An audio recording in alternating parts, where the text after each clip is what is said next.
Sorry. All right.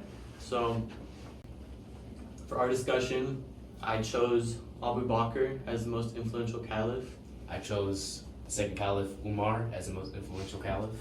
And to start out this argument, I'd like to say that as the first caliph, Abu Bakr acted as, a foundation for the caliphs to come, with him demonstrating, what the principles of a caliph should look like through his kindness, benevolence, his fairness. And aside from his personal moral values, his success and, abilities as a military leader, right? He was able to quell all these tribal feudal conflicts happening after the death of Muhammad and unite Arabia as a whole Islamic state, which laid kind of the foundation for what Umar would expand upon later, right? Mm-hmm. I would also want to I just want to counter that argument by saying, his, position as the first caliph doesn't necessarily put him as like that level of, the ultimate foundation of the Islamic State as a whole. And you could maybe attribute the unification of Arabia, but that was already well on its way with the efforts of Prophet Muhammad and his ventures throughout, Arabia, going to different places and going through different hijras and basically pilgrimages to spread the Islam faith and things of that nature. But speaking more on the influence of, like, as a caliph, the second caliph, Umar, I would even attribute it with him, continuing that unification of Arabia and also expanding upon it. If it weren't for Umar and his efforts, there's a possibility that Islam, as it is now, wouldn't be so globalized and so popular as it is right now, without his efforts to expand and spread the faith.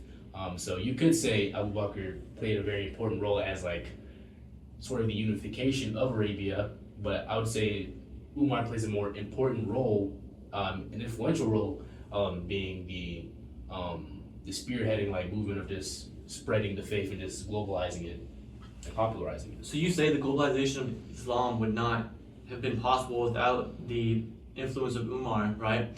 But the only reason Umar was able to do the things he was able to do was because of the foundation that Abu Bakr set for him. And while I already kind of went into this earlier, so I'll kind of counter your other arguments. First of all, you said that the Prophet Muhammad was almost like the ultimate example of what a leader should act like, which I think is a good point. But the Prophet Muhammad was also receiving divine revelations from Allah, meaning that, the first caliph, Abu Bakr, was the first completely independent leader to still be able to exude these moral values. And we see him exuding them on such a large scale that it's almost impressive. He had a large wealth that he spent almost all of it on helping other people. Like, he spent his money on freeing slaves or on just helping the people of Islam.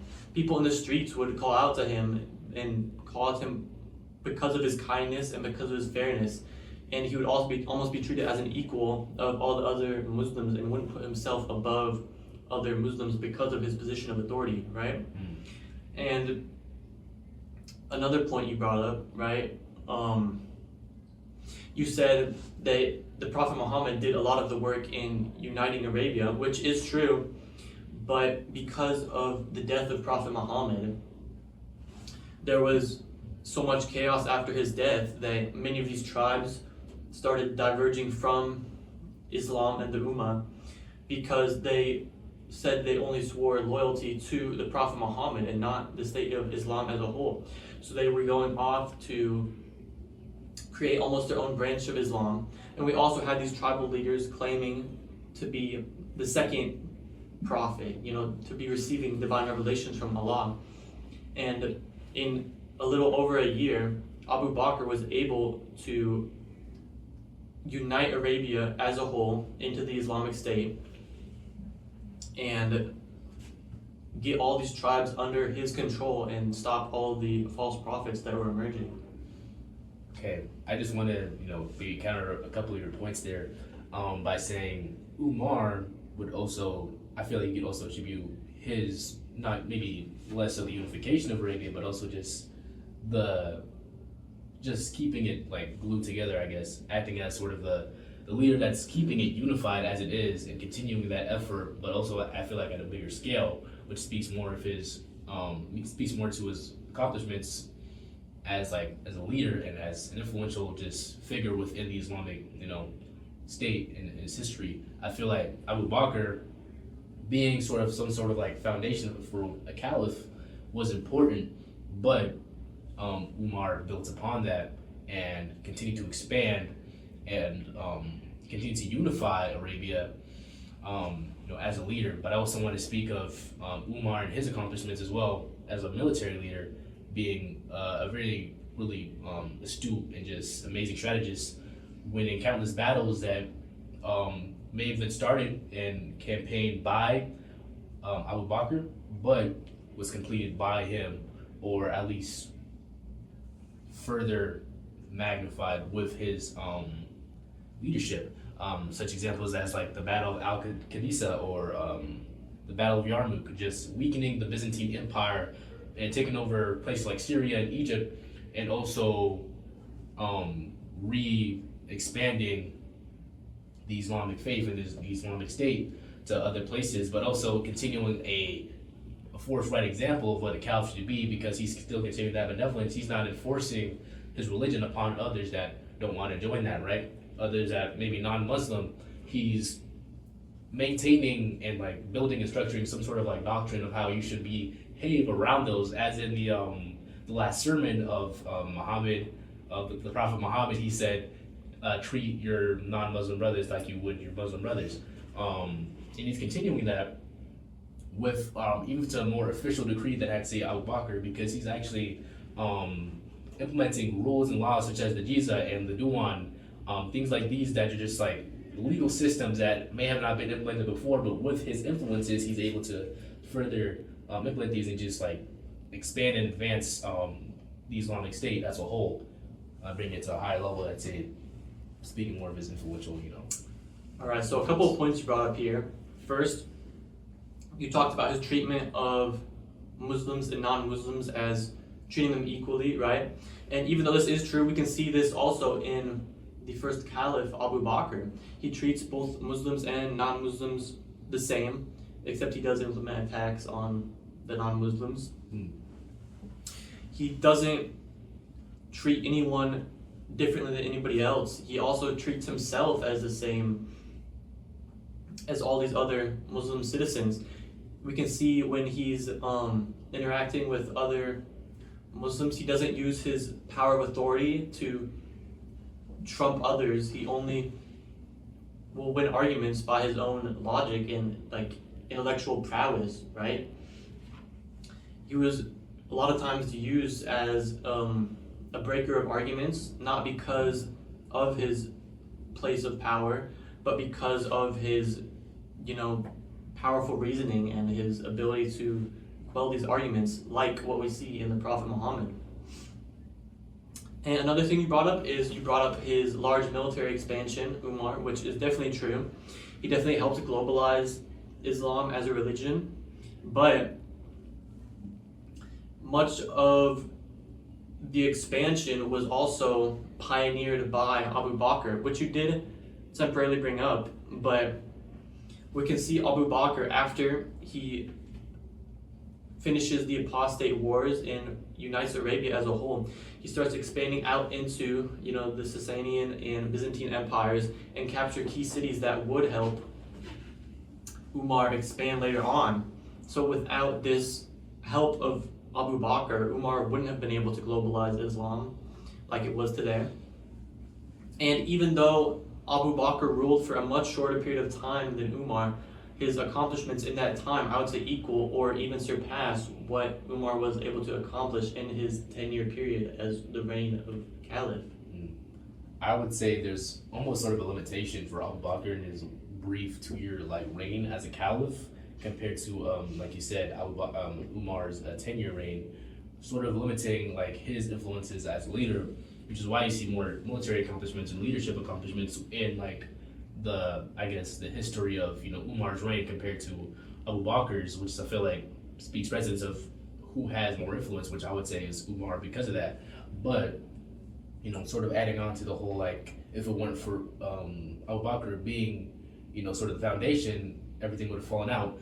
I feel like Umar as well plays a big role in that, because after the death of Abu Bakr, there was a lot of chaos that was incited within like the Muslim community and the state, basically striving with like and just struggling with, okay, this person is going to be our next selected caliph, but how is this going to go? People were worried, and I'd say that similar to how Abu Bakr had to fill in shoes for as a leader, I feel like Umar as well had to fill in shoes as like a sort of a less a leader with higher expectations in a way, because the Prophet Muhammad is he's receiving these, would you say, revelations from angels, and Abu Bakr is filling in those shoes, but there's lower expectations for Umar filling in the shoes of another human being, I'd say. So I feel like because of that, there's going to be way more susceptibility for everything to fall astray, to go astray, as he's assuming the leadership of Abu Bakr and kind of continuing the caliphate. I feel like Umar's position as like the caliph, the second caliph, was more susceptible to failure and more susceptible to like, okay, now that he's the leader, I don't really care anymore, because he isn't really being like, he's the leader I want to follow, so I'm going to go to a different place. I'm going to continue my tribe and continue something else somewhere else. But he's able to still continue that strengthening and build upon that, expanding upon it with countless battles, which I'd say is extremely impressive, extremely influential as a whole when you consider the alternative possibilities that could have happened if it weren't for Umar taking on that mantle and that position. And I also want to speak upon his death as well, being he was buried right next to the Prophet Muhammad in Medina, and before he died, he was stabbed multiple times by a Persian soldier who was actually disgruntled with his efforts as a leader, which honestly speaks volumes of his greatness as leader as well. But the fact that he was buried right next to the Prophet Muhammad, I feel that speaks greatness, and speaks greatness and volumes of just how influential and how important and respected he was within the Islam community as a whole, despite the probably lower expectations that were set upon him as he's continuing the caliphate. Okay, so first of all, one of the points you brought up was that he was buried next to the Prophet Muhammad, right? Mm-hmm. And obviously this is a sign of his importance and relevance in the culture of Islam, but I wouldn't say necessarily necessitates a sign of greatness or a sign of greater influence than any of the other caliphs, right? He was buried there because of his connection with the Prophet Muhammad.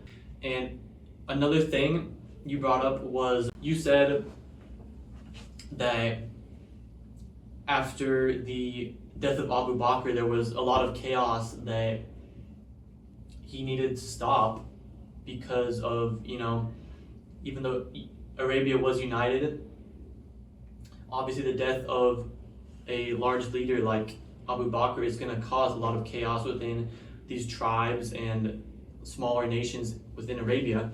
But I would say this chaos after the death of Abu Bakr almost mirrors what happened after the death of Prophet Muhammad, which speaks volumes on his influence and his ability as a leader, right?